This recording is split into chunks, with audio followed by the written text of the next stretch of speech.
So it's been a while since I've done my life story. Whatever, so this is part 6. I was gonna say 6 in Spanish, but I can't fucking remember what the fuck it is. Cinco, sies, something. One of those, my nigga. um...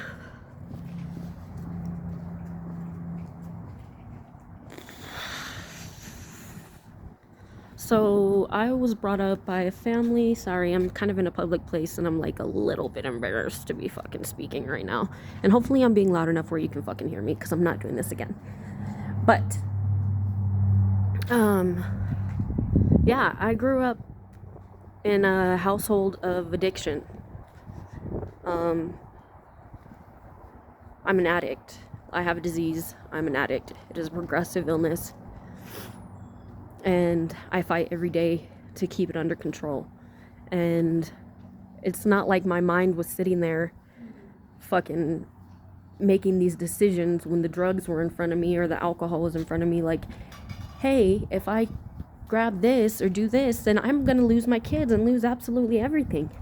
No, I don't think that way. Why? Because there's a lot of other people too around me who are doing the same exact shit, who didn't have a fucking addictive personality and weren't addicts. I didn't know what the fuck being an addict meant growing up as a kid. We didn't really, like, I think we had one dare or drug fucking thing, or maybe 2 all through school, where it talked about anything. It didn't even talk about addicts and how, you know what I mean? Like, being an addict affects my whole entire life, everything I do. I have character defects, I have a lot of issues, and then on top of that, I didn't know that I was bipolar and had borderline personality disorder and anxiety. So I don't regret my past. I don't. That would be stupid if I did, because everything I did, I was still pure to myself. The only person I can look out for is myself before I look out for anybody else. A people pleaser. I fucking wanted to be the life of the party. And yeah, it sucks not having custody of my kids. It sucks having to have gone to jail, being homeless, fucking being beat, being raped, being fucking left, being abandoned. But I didn't know at the time when all of this was going on that, because I am taking accountability. I'm not sitting here blaming anybody. But I didn't know what I know now during those times when I made those poor decisions in the eyes of others. I didn't know that, like I said, like, I was bipolar and borderline personality disorder, which affects all of my relationships. So, yeah, I thought I was normal. Thought I was just like the rest of all y'all. And just fucking didn't understand why the fuck nobody understood or nobody cared about my fucking sad sob story in my life and how fucking fucked up it was growing up. And I know people have it worse, and I don't really give a flying fuck, because like I said, I can only look out for me. And I do give a flying fuck. I pray for those people, but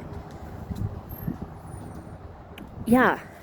So I should have fucking graduated with honors. I should have, if I wouldn't have fucking had the friends that I had, if I would have listened, if I would have did this, if I wouldn't do that, if it doesn't matter to me, because those people that I met have made me feel more deeply than any of you fucking regular ass people, because we had similarities, because we could relate, because they were there for me when nobody else was.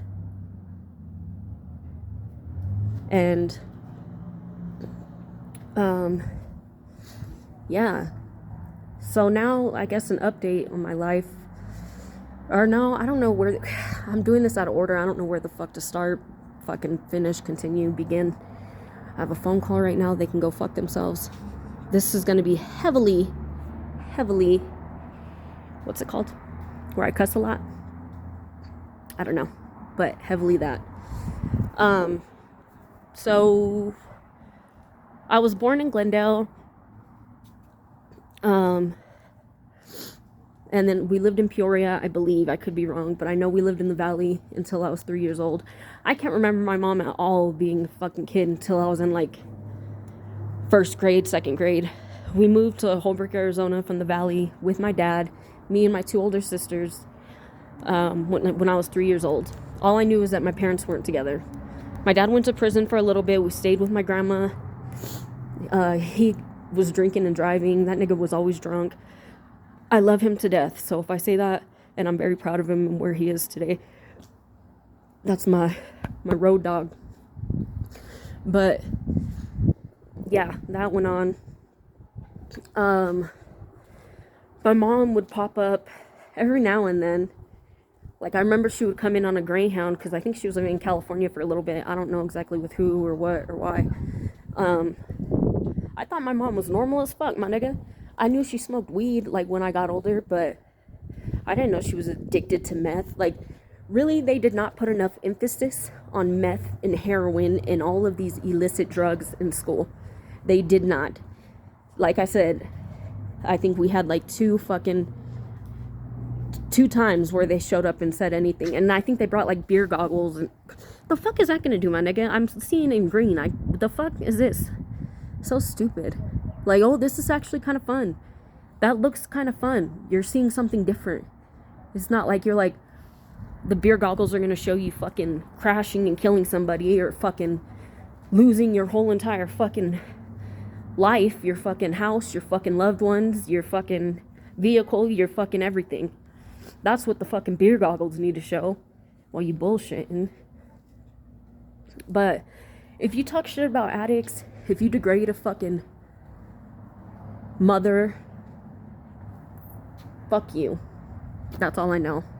That's all I know. Who am I to sit here and say anything about anyone being a mother? And you know what? Sometimes I do catch myself judging other people, and I usually correct myself no matter what. But I don't take my time to fucking sit here and fucking belittle fucking parents who have lost their kids, addicts who have, you know what I mean? I'm getting off topic. So yeah, I remember my mom, she'd come and visit for a little bit.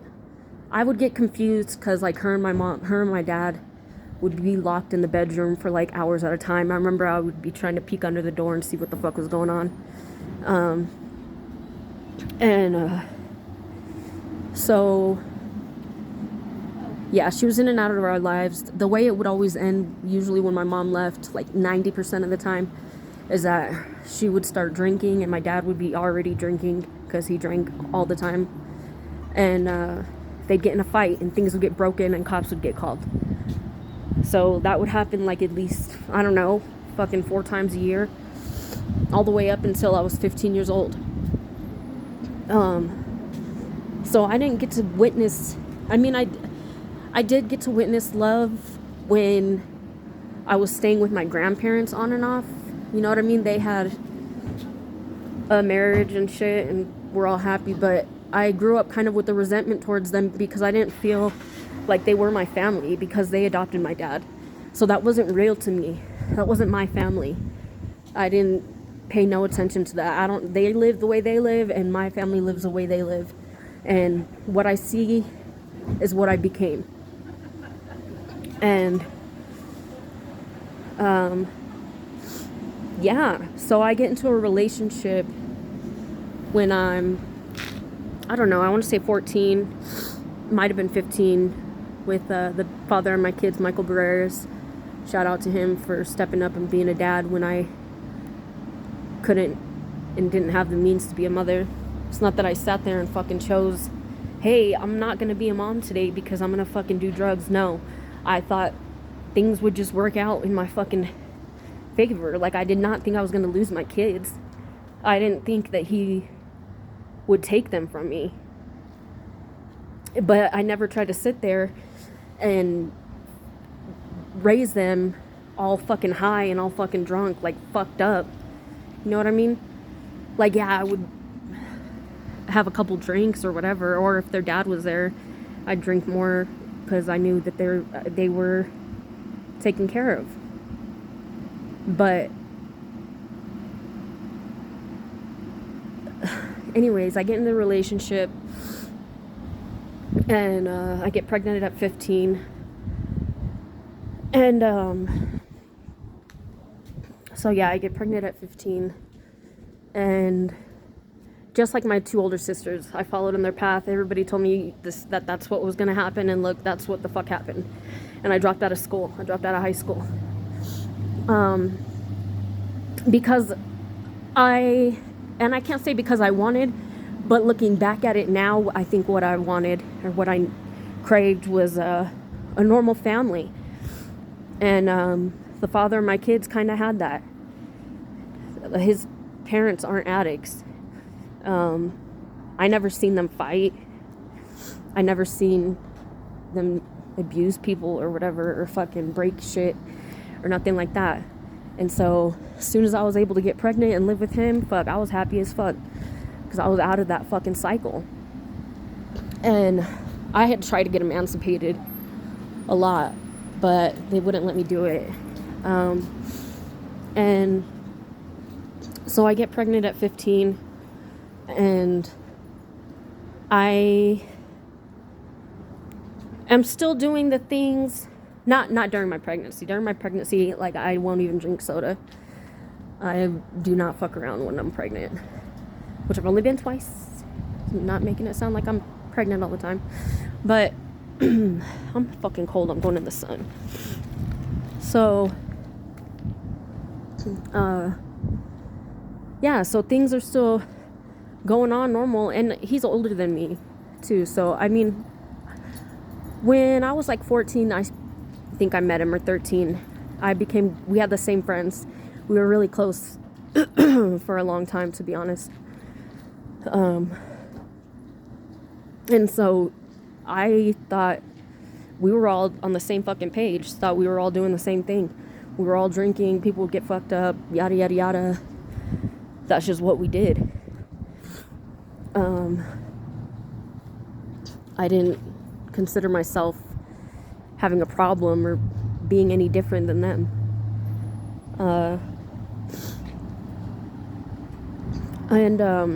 So when I'm 15, I'm pregnant.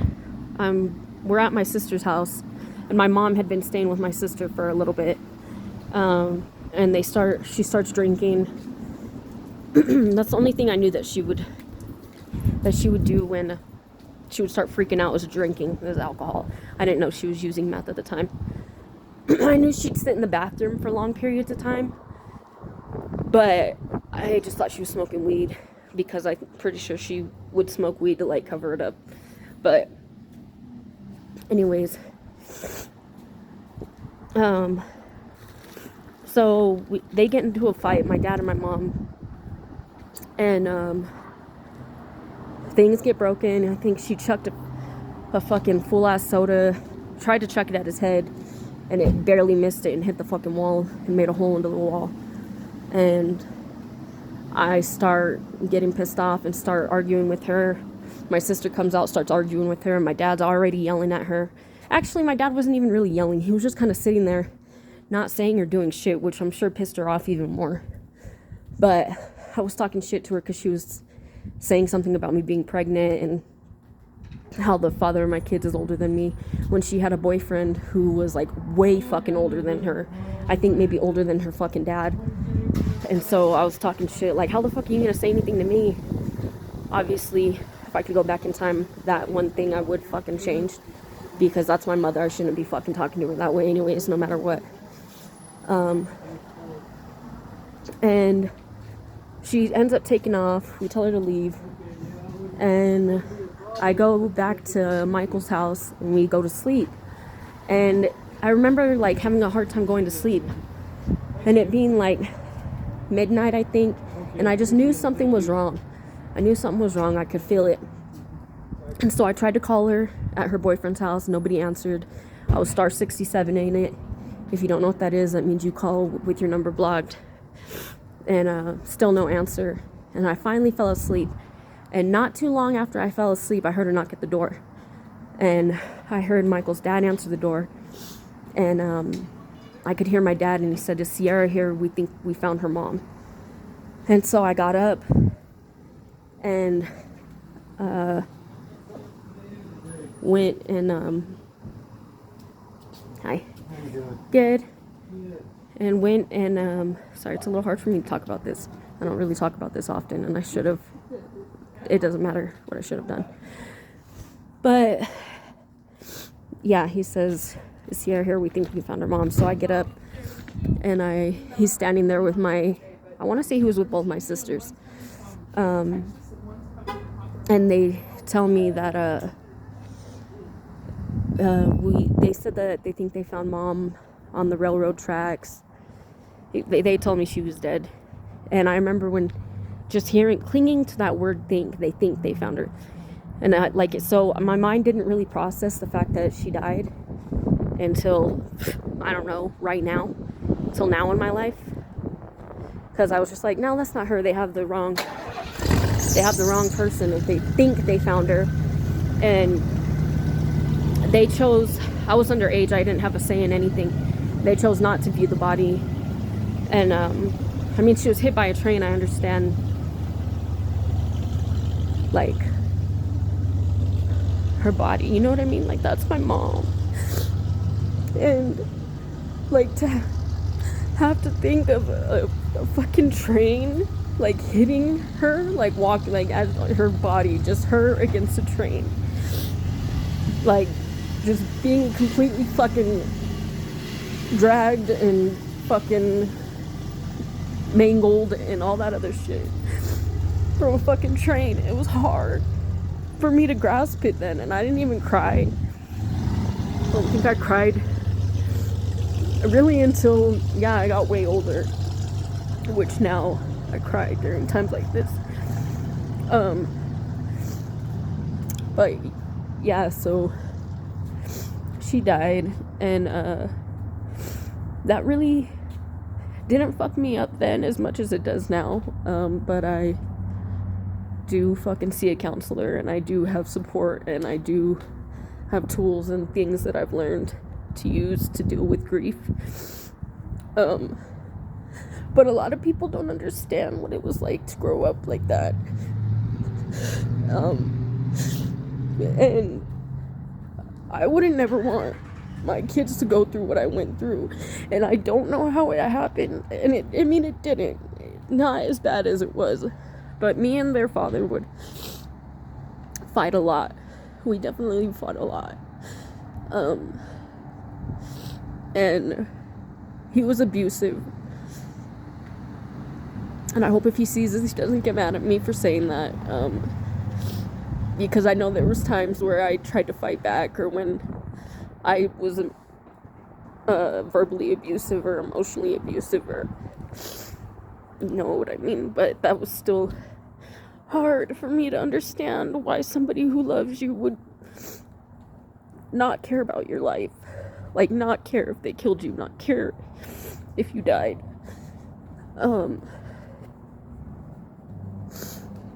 But yeah, so I have my son, my beautiful baby boy, September 9th, 2010, and he was healthy. My baby, I love him, and he's such a good kid. He's 14 years old now. We stayed at my grandma's. My grandma turned the room into a half my room, half the baby's room, and put a crib and everything in there. Thank God for her. And I started doing online schooling, Primavera, to go back to high school. And I remember it was, like my mom passing and stuff. I just wanted to stay busy, so I was taking summer classes and doing all the extra stuff that I possibly could, because I wanted to prove to everybody that I could graduate, that I'm not like my sisters, that I'm not a failure, that I'm gonna graduate. And so I was able to go back my senior year to high school, and even the second semester I only had to take 6 classes, where I was able to get out early and work and stuff. I've been working since I turned 16. So yeah, I was doing that, taking care of my baby. Everybody's still partying around me. It was It was high school. Everybody was still partying. I had babysitters. I would drink with their dad, with fucking, other people. And I started to feel like I threw my life away, and maybe Michael wasn't, you know what I mean? He wasn't asking me to marry him. It wasn't going any further than what it was, which was boyfriend and girlfriend, and we fought constantly. So I would go through these periods where I would break up with him, and then I would just do my own thing. I was just trying to do my own thing. But I was constantly being judged for every little thing that I was doing. And now I understand it, because the same thing has happened to me. Very small in comparison, but I understand from their point of view how it was fucked up. But yeah, I graduated. I ended up graduating high school. It was like one of my biggest accomplishments. Broke up again with the father of my kids when I graduated. Got a little place. I was working at McDonald's and had my friend Khadijah move in, which was the biggest mistake of my life. I love her to death. But we just together just really don't give a flying fuck. And so Michael had a house and stuff, and I just asked him to take care of our son, and I was going to live my life and party, and I didn't want to hear shit from anybody for the first time in my whole entire fucking life, because everybody's always fucking telling me what the fuck to do, what I'm doing wrong. And for those who have done it and care about me, shout out to you, love you, thank you. I do understand now. I didn't then. But so yeah, there was that. And I got into a relationship with Fernando Agramont. We dated when I was younger too. When I was a kid, I remember we held hands like all cute when we were little. It is stupid now, but it's not stupid. It's a memory. But he was kind of like trying to be a player and trying to do his thing. He was just getting out of high school, and it was fucking up my emotions. And I was so used to having somebody there and being in like a serious relationship that I kind of expected it to go that way with him. But like I said, he was still finishing high school, and it was just really fucking up my emotions. And I remember I walked into I'm gonna say it, I don't care, because she knows what's up. Fuck. I walked into Khadijah's room, and there was some dude in there, and I seen a white line on the fucking table, and I kind of already had my suspicions, because there was people coming in and out with bikes and shit, and so I'm like, these niggas is doing something crazy. Fixing bikes at 3 a.m. and shit. Not even fixing them, bro. Just turning them into some weird contraptions, I swear. But I was like, fuck that, I want to do that. And I had done cocaine when I was 15. So I kind of was like, well, it's kind of like this, must be like the same thing. I never really got addicted to cocaine. I did it maybe like 4 times from when I was 15 to when I tried meth or whatever. And so, yeah, I was like, I want to do that, because I could tell Khadijah didn't give a fuck about anything, and her life seemed to be going fucking fine. And so I just wanted that, because I remember me and her were heartbroken as fuck over these 2 dudes. We were drinking cough syrup fucking just to go to sleep. We were struggling. Shit was hard as fuck. And so I seen that she found a way to not give a fuck, and I wanted that. And so I snorted it, and from that very fucking moment, I chased after it and continued to chase it for a decade. I gotta give a year or 2 when I was pregnant with my daughter where I was completely sober. But that drug stopped doing what it originally did for me. I mean, kind of and kind of not. Like, it just got to a point where it just left me stuck with nothing but myself in my head. I went through psychosis with it. Fucking, it's the devil. But it's hard dealing with emotions, and being bipolar, and I'm gifted, and I have borderline personality disorder and anxiety, and I have trauma. It's hard to not go back to that one thing, because I know, especially even now, I know so many fucking people who do it, and like, they're okay. I know people who are in prison who are not okay. I know people from NA who, you know what I mean, they have their stories, and it just sucks knowing that that thing is always there to take away my emotions. It sucks. But I know at the end of the day, number one, it's illegal. Number two, my teeth are fucked up. I ain't trying to fucking lose all my teeth, but I probably will from the fucking use that I've had in the past. And alcohol leads me to fucking want to get high, because I don't like being drunk. I remember that's what I loved. One of the things I loved about meth was I could be drinking and drinking and drinking, and that shit would sober me up quick.